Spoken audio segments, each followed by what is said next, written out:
اللہ کے نام پہ خرچ کرو، یہ روزے کی زکوٰۃ ہے جو غریب کی عید کو اچھا کرنے کے لیے ہے۔ اور گندم کے حساب سے نہ دو، کشمش کے حساب سے دو، کشمش کے حساب سے دو، کھجور کے حساب سے دو۔ گندم 2 سیر بنتی ہے، کشمش 3 کلو بنتی ہے، کھجور 3 کلو بنتی ہے۔ جاؤ بازار میں پوچھو کیا ریٹ ہے، پھر اس کو ادا کرو کہ میرے رب کو سخی سے پیار۔ حنین کی جنگ میں فتح ہو چکی، مال غنیمت کٹھا، پوری وادی بھری ہوئی تھی اونٹوں سے، 100 اونٹ وادی میں کھڑے تھے۔ صفان بن امیہ اوپر سے کلمہ پڑھ چکے ہیں، اندر سے منافق ہیں۔ وہ اونٹوں کو نا یوں دیکھ رہے، مجھے دیکھو ایسے ایسے دیکھ رہے۔ اللہ کے نبی قریب کھڑے تھے، ہر تھوڑے دیر بعد وہ یوں دیکھتے۔ اونٹ تو عرب کی پسندیدہ شے، تو میرے نبی کی نظر پڑ گئی کہ صفان یوں دیکھ رہا ہے، آپ نے کہا صفان یہ اونٹوں کی وادی بھری ہوئی تینوں چنگی لگ دی بھائی؟ کہاں جی بڑی چنگی لگ رہی، کہ جا سارے تینوں ہدیہ، کہ اشہد انک رسول اللہ، اب گواہی دیتا ہوں آپ سچے رسول ہیں۔ اتنی بڑی سخاوت نبی کر سکتا اور کوئی نہیں کر سکتا۔ پھر اس نے مکے میں آ کے اعلان کیا، لوگو آمنوا بمحمد فإنہ یؤتی عطاء لا یخشى الفقر، ارے لے آؤ ایمان محمد مصطفیٰ صلی اللہ علیہ وسلم کی رسالت پر کہ ان کی سخاوت سے میں جان گیا ہوں کہ وہ سچے رسول ہیں، اللہ کو سخی سے پیار ہے۔ عبد الرحیم خانہ جا رہے تھے دلی سے آگرے، شام کو پڑاؤ ڈالا، یہ جہانگیر کے بھی وزیر تھے، اکبر کے بھی وزیر تھے، تو پڑاؤ ڈالا اور خیمے لگ گئے، نوکر چاکر دربار لگ گیا جنگل میں، تو ایک فقیر گزرا، اس نے دیکھا تو کہنے لگا منعم بکوہ دشت بیاباں غریب نیس، ہر گاہ کے خیمہ زد و بارگاہ صاف۔ یہ مالدار لوگ بھی عجیب ہیں، یہ سفر میں بھی اپنے گھر بنا لیتے ہیں، یہ کسی جگہ بھی پردیسی نہیں ہوتے ہیں، دربار لگا لیتے ہیں۔ خانہ نے فرمایا اس کو 1 لاکھ روپے انعام دے دو۔ اگلے دن اگلے پڑاؤ میں خیمے لگائے، نوکر چاکر بیٹھے، وزیر اعظم جو تھے، پھر وہ فقیر گزرا، اس نے پھر شعر پڑھا منعم بکوہ دشت بیاباں غریب نیس، انہوں نے کہا اس کو 1 لاکھ روپے انعام دے دو۔ تیسرے دن پھر دربار لگا، پھر فقیر گزرا، پھر 1 لاکھ دیا، چوتھے دن پھر 1 لاکھ دیا، 5ویں دن پھر 1 لاکھ دیا، 7ویں دن چھٹے دن پھر 1 لاکھ دیا، 7ویں دن پھر 1 لاکھ دیا، 8ویں دن وہ آیا نہیں۔ اس آگے میری تو بھی پشتہ نو کافی نلے بادشاہ پتہ نہیں اگلا ہی نہ کھول لے، تو وہ سخی، تو جب شام بیت گئی اور وہ فقیر نہیں گزرا تو دلی سے آگرے 27 رات میں جانا تھا انہوں نے، 27، تو شام کو فرمانے لگے بھائی بڑا ہی بخیل نکلا، ہم نے تو 27 لاکھ اس کے لیے الگ کر دیے تھے، 27 جگہ پڑاؤ تھا، کہ ہم نے تو 27 لاکھ اس کے لیے الگ کر دیے تھے، وہی بڑا بخیل نکلا۔ اللہ کو ایسے لوگ پسند ہیں، سخی پسند ہے چاہے کافر ہی کیوں نہ ہو۔ کسرا نوشیروان کا پوتا خسرو پرویز اس کے دربار میں ایک مچھیرا مچھلی لایا، اس کو بڑی پسند ہے، انہوں نے کہا اس کو 4000 دینار دے دیا۔ 4000 دینار تو کئی کروڑ روپیہ بنتا ہے۔ تو اس کی بیوی شیری نے اس کے کان میں کہا یہ کیا کیا ہے، صرف مچھلی پر اتنے پیسے دے دیے، یہ تو خزانے پر بوجھ ہے، واپس لو۔ کہا میں بادشاہ کیسے واپس لوں؟ وہ کہنے لگے اس کو بلاؤ، اس سے پوچھو یہ مچھلی نر ہے یا مادہ؟ اگر وہ کہا یہ نر ہے تو ہم کہنا ہمیں مادہ چاہیے تھی، مچھلی واپس لو، پیسے دو۔ اگر کہ یہ مادہ ہے تو تم کہنا ہمیں نر چاہیے تھا، مچھلی واپس لو، ہمارے پیسے دو۔ ہاں یہ میں کر سکتا ہوں۔ انہوں کو بلایا، انہوں نے کہا ہاں بھائی یہ مچھلی نر ہے یا مادہ؟ وہ بھی کو بڑا سیانا ہے، اسے کہا حضور یہ ہیجڑا ہے۔ اسے کہا 4000 اور دے دو، 4000 اور دے دو۔ 8000 دینار کا تری پشتن دی رقم ہے۔ اس شیریں کو بڑا غصہ چڑھا کہ تو اگلے نال بھی کم خراب ہو گیا۔ وہ 8000 لے کے جا رہا تھا تو 1 دینار گر گیا، تو اس نے وہ اٹھا لیا۔ تو شیریں نے کہا دیکھا کتنا بے غیرت کنجوس ہے کہ 8000 دینار لے کے جا رہا ہے، 1 گر گیا ہے وہ بھی نہیں چھوڑا۔ ایسے بخیل کی کبھی قدر نہیں کرنی چاہیے، سارے پیسے واپس لے لو۔ اور وہ اپنی شیریں سے بڑا دبتا تھا، انہوں نے کہا پھر بولا آیا بھائی، ارے تجھے اتنی دولت دے دی، 1 دینار گر گیا تھا کیوں اٹھایا؟ کہ حضور اس پہ آپ کا نام لکھا تھا، کسی کا پاؤں پڑ جاتا لے تو بھی ہوتی، اسے کہا 4000 اور دے دو۔ اللہ کو سخی اچھا لگتا ہے چاہے کافر ہی کیوں نہ۔ یہ الگ بات ہے کہ اس کی سخاوت اسے جہنم سے نہیں بچائے گی، لیکن عذاب میں کمی ضرور ہو جائے گی۔ تو میرے رب نے سخاوت کو پسند کیا، بخل سے نفرت کی۔ میرے نبی آپ نے فرمایا اللہ الاجود الاجود وانا اجود ولد آدم، سب سے بڑا سخی اللہ ہے اور اللہ کے بعد سب سے بڑا سخی تمہارا حبیب ہے۔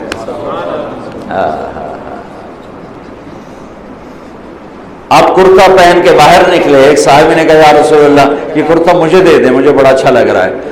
آپ نے کرتا اتار کے دے دیا اور خود کرتے کے بغیر تھے، چادر باندھی ہوئی کرتے کے بغیر۔ نماز کا وقت آ گیا اور نماز لیٹ ہو رہی ہے، بلال یا رسول اللہ نماز کا، میرے پاس تو کرتا کوئی نہیں۔ اللہ اکبر۔ تو صحابہ نے اس کو ڈانٹا، تجھے شرم نہیں آئی؟ اللہ کے نبی کے پاس ایک ہی کرتا تھا اور تم نے وہ بھی لے لیا کہ اللہ کی قسم میں نے کسی لالچ کی وجہ سے نہیں مانگا، میں نے اس لیے مانگا کہ میرے نبی کے بدن پہ لگا ہے، میں جب مروں گا اسے اپنا کفن بناؤں، اس لیے مانگا۔ پھر آپ نے پڑوسی انصاری عورت سے چادر منگوائی، چادر اوپر اوڑھ کر، اور آپ نے جا کر نماز پڑھائی۔ یہ میرے نبی کی سخاوت۔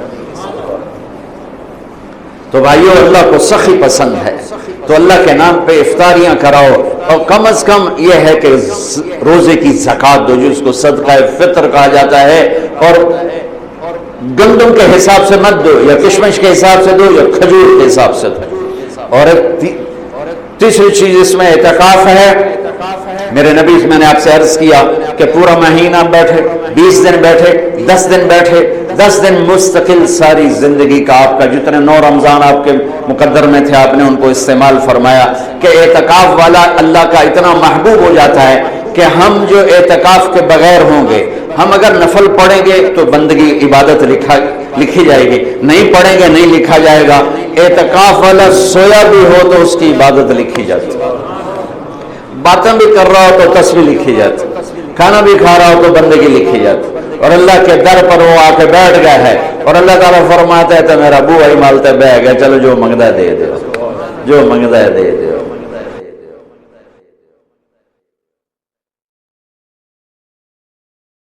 اللہ تعالیٰ کو بخیل سے نفرت ہے، چاہے راتوں کا تہجد گزار ہو دن کا روزے دار، اور سخی سے محبت ہے چاہے ساری رات غفلت میں گزار دے۔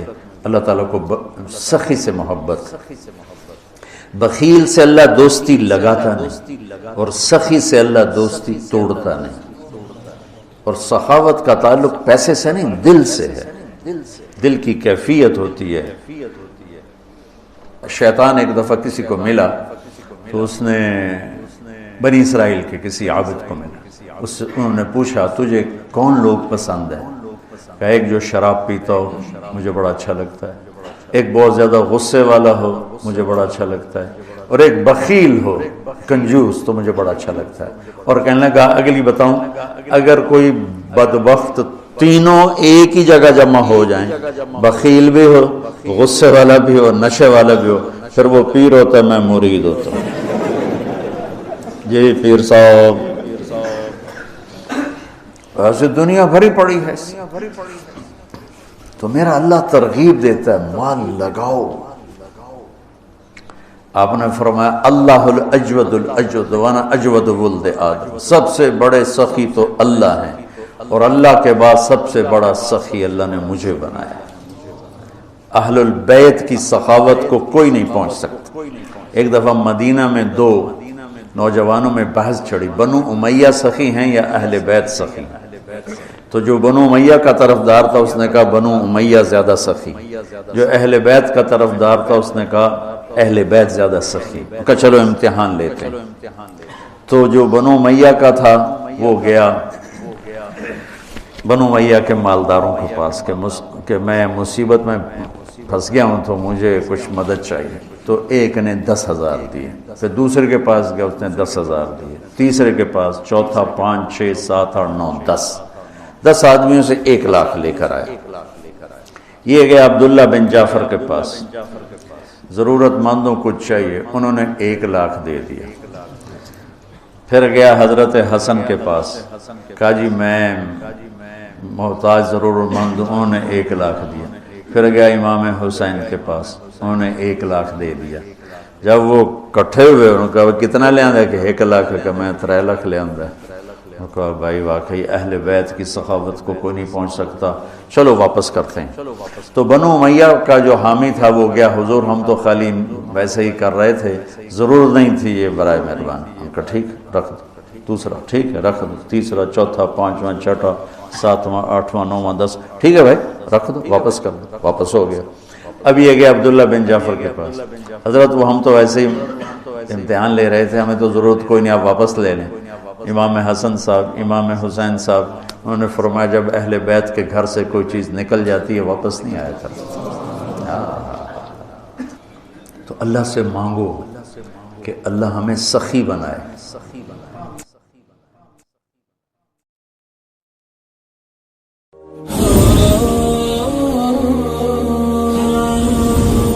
ہم یقینی بنا رہے ہیں صحت مند پاکستان اور بدل رہے ہیں زندگیاں۔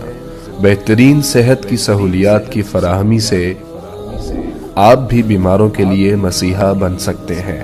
اپنے صدقات اور عطیات MTJ فاؤنڈیشن تک پہنچائیں۔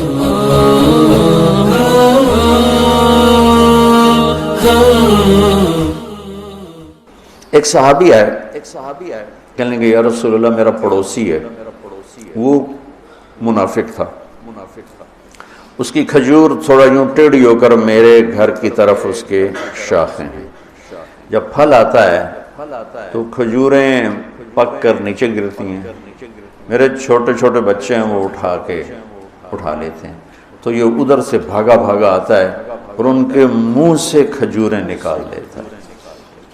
تو آپ مہربانی کریں صرف اس کو یہ سمجھا دیں کہ اتنی سختی نہ، جو گر گئی کھجور وہ تو گر گئی، کسی نے بچے نے اٹھا لی، تیرے کام کی تو ہے نہیں۔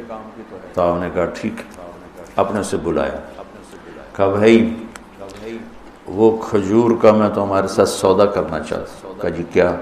کہا وہ مجھے دے دو اور اس کے بدلے میں جنت میں ایک کھجور مجھ سے لے لو۔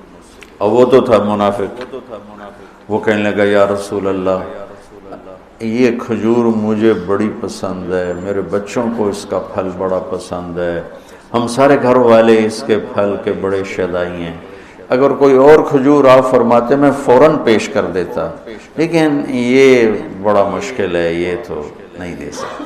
آپ خاموش ہو گئے، اٹھ کے چلا گیا۔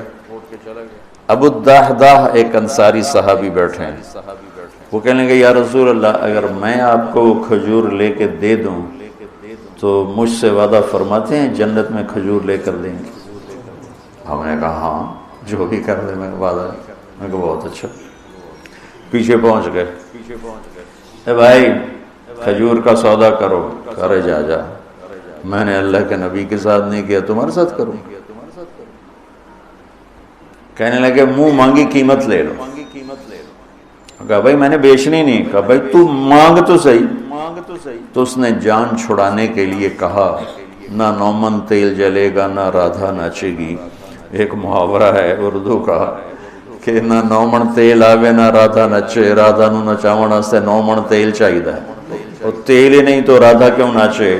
تو اس نے کہا میں ایسی قیمت مانگوں کہ یہ دے ہی نہ سکے۔ کہنے لگا اپنا باغ دے دو اور کھجور لے لو۔ اس کے باغ میں 600 کھجوریں تھیں، ابو الدحداح کے باغ میں 600 کھجوروں کا باغ تھا۔ یہ بطور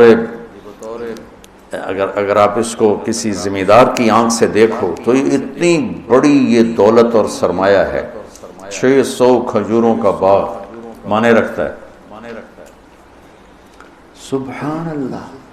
ابو الدحداح کی سنو، کہہ رہے ہیں پھرو گے تو نہیں اپنے معاہدے سے، پھرو گے تو نہیں؟ سبحان، پھرنا تو اس کو چاہیے۔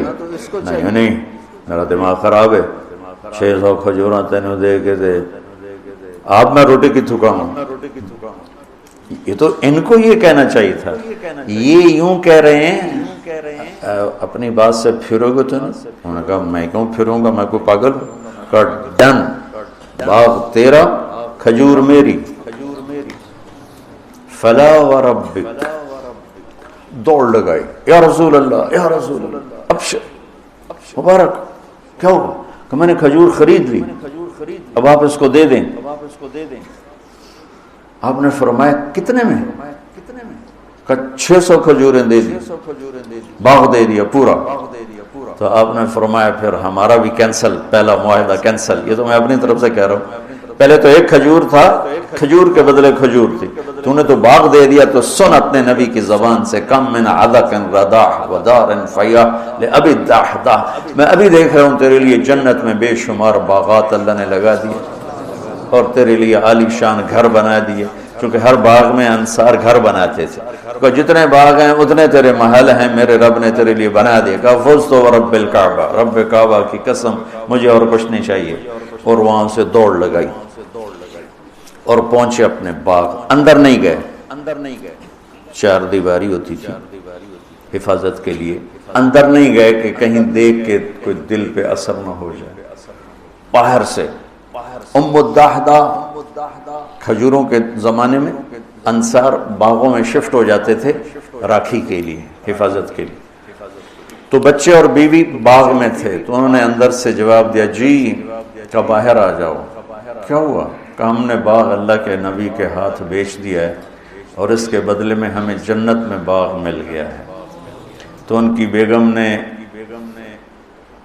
یہ کہا ربح البیع، کیا بڑا سودا کر لیا آپ نے، کیا بڑا سودا کر لیا.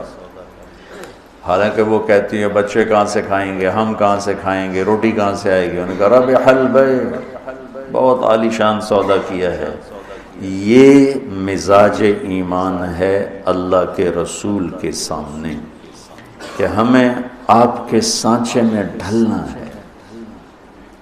جس سے پیار ہوتا ہے آدمی اس کی ایک ایک ادا کو اپناتا ہے. اس لیے میں کہا کرتا ہوں اپنے نبی کی نقل ہی اتار لو تو اللہ اصل کا معاملہ کر دے گا. کہ اللہ کو اپنے نبی کی ہر شے پسند ہے. تو یہاں نقل مار کے پاس ہو جاتے ہیں. اگر میں اپنے نبی کا حلیہ ہی بنا دوں، حلیہ ہی بنا، وہ یہ محاور کہتے ہیں شکل مومنہ کرتوت کافرہ، تو میں کہتا ہوں شکل بھی کافرہ بنا لے، کرتوت بھی کافرہ بنا لے. یہ تو 2 گناہ ہو گئے. ہم صرف اپنے نبی کی نقل اتار لیں اور اندر اللہ کے حوالے کر. اللہ اس پر پتہ نہیں کیسے کیا فیصلے فرما دے. کہ اللہ کو اپنا موسیٰ علیہ السلام نے پوچھا نا یا اللہ یہ جادوگروں کو ہدایت کیسے دے دی؟ کہا تیری نقل اتار کے آئے تھے، تیرے جیسا لباس پہن کر آئے تھے، مجھے اچھے لگے، میں نے سب کو ہدایت دی.